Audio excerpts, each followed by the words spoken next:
right, because I need to see. Hey guys, let's talk about some news real quick. People online have been giving this piece of concept art from Avengers Doomsday that was revealed last week. People on the internet have been giving this piece of concept art a lot of crap, or just straight up switching up because of the lack of characters, or just that the characters that are on here are not all that great, or that the build up for Doom has been non-existent, and also most of these characters are for nostalgia's sake. Let me remind you that I think people are forgetting that we were almost getting a completely different movie that would have been worse. Actually, not worse, just straight up bad. Doomsday is actually a better story, focusing on a better villain and featuring better characters than this Kang Dynasty project we were going to get like last year or whenever the hell it was going to come out. And also, the amount of shit that was going to go on in that movie just sounds too much for the human brain to keep track of. Also, people rag on this piece of art because everyone here is over the age of 40. But you know what? That doesn't bother me because I'm not so brain rotted from watching TikTok or Instagram reels all day or staying on Twitter doom scrolling that I think age is a bad thing. I think all these guys are perfect the way they are. They're not even old to begin with, unless you're talking about Stewart or McKellen. That's different, but everyone else is fine. And we got a lot of new Marvel characters that were younger. And guess what? People fucking hated them. Not all of them. You had some bangers in there, like Shang-Chi and Moon Knight and Spider-Man, and that's about it. Everyone else, when their Disney Plus show or movie appearance happened, everyone got copious amounts of shit just for existing or not doing that much in their own project. I think Kate Bishop got a bit of both. I think she got so much praise, and then she got immediate hate for her just being a normal girl character. Mind you, we also got She-Hulk, and you can't tell me anyone like that. We also got Wanda's zesty son. You were hooked on that? We got Agatha Harkness being a weirdo? Don't get me started on Captain Marvel or Miss Marvel at that. You were telling me that you were going to be hyped to see all these characters everyone hated to a T to go take on a Jonathan Majors villain. There would have been so much stuff going on in Kang Dynasty. Let me just break it down.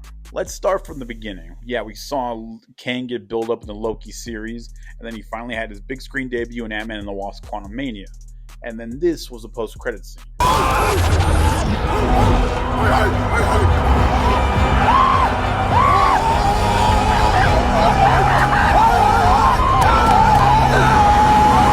That was the Kang Dynasty about to set hell on the multiverse, and all the Marvel heroes had to go stop them.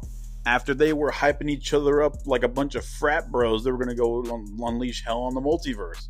And you know who's going to stop them? She-Hulk, Moon Knight, Daredevil, the Eternals, Kamala Khan, Kate Bishop, Ironheart, and a bunch of others.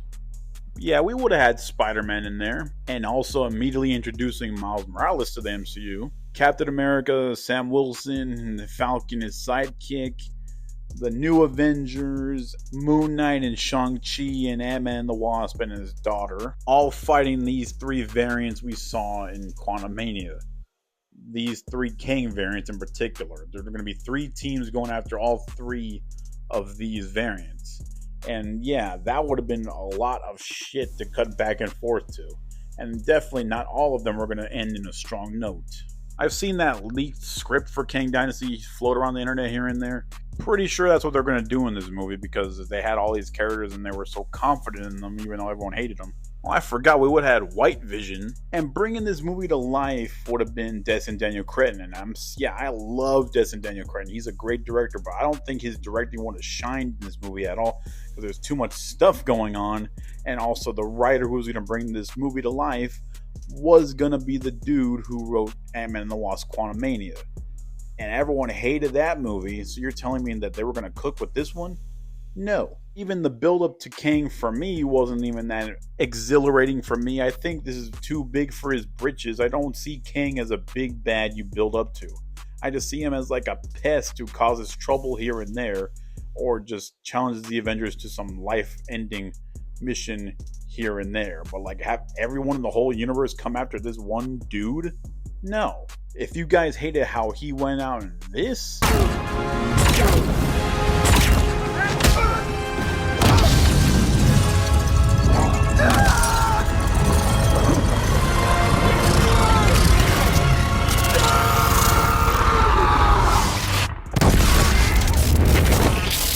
oh, brother, this guy stinks! I just hate the way he goes out, because how are bullet shots to your chest stopping you, and one punch in the face stopping you from causing what you want to do?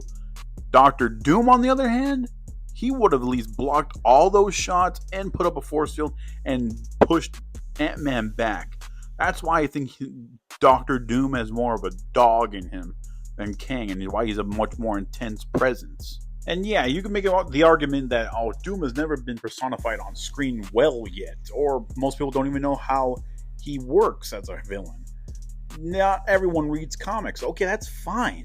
Given this movie's runtime, they can really sell you on the character of Doom. Also, they didn't need to give him a cold open like that Thanos intro of him just beating the dog shit out of the Hulk. I wanted to see Dr. Doom go down to that Kang Dynasty Council, whatever the hell it is, and just wipe everyone out. I want him to perform so much hate crimes, it's crazy. That'll sell you on the character of Doom right there. And I think a character not having any build-up and he's a big presence in a movie, I think that's a bit scarier. You don't know what this guy's going to do. If they can have this energy going for this version of Dr. Doom, I think we're in business, because this will also answer the question why a bunch of teams, the Avengers, the New Avengers, the X-Men, and the Fantastic Four, and the Wakandans are all going after one guy. Because if they do this version of Doom where he's able to be so all-powerful, we can keep a bunch of heroes at bay and even give them a hard time, I think we're in business.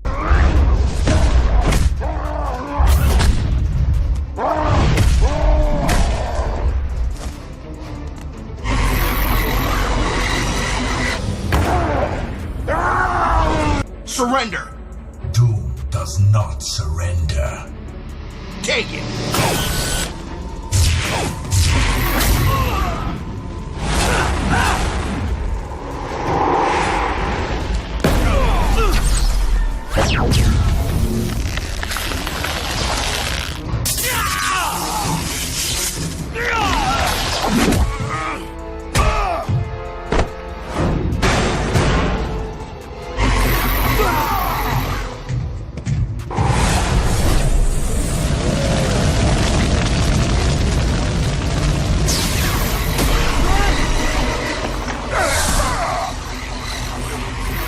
Somebody blast him!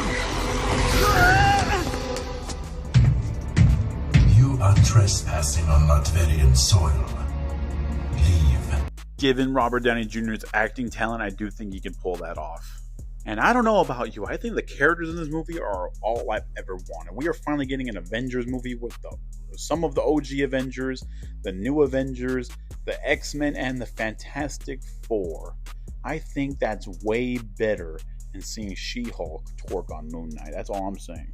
Also, it being the OG X-Men just made it, cherry on top. And you guys may be saying it's nostalgia. I don't give a rat's ass. It's a smart tactic. They are the ones I've been wanting to see all my life crossover with the Avengers and even a Fantastic Four. It's all I ever wanted. You can't say you never wanted that. Especially with rights issues being a thing of the past finally. We can finally go all out with these characters. Plus, these aren't even all the characters in the movie.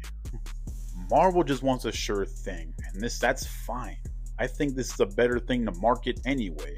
If people even saw Wiccan and Moon Knight gonna work together to defeat a Kang variant, I don't think people are gonna bat an eye and even give a shit. And you know those are the type of team-ups they were thinking of doing. Are you hyped to see She-Hulk fight Immortus? Stop it.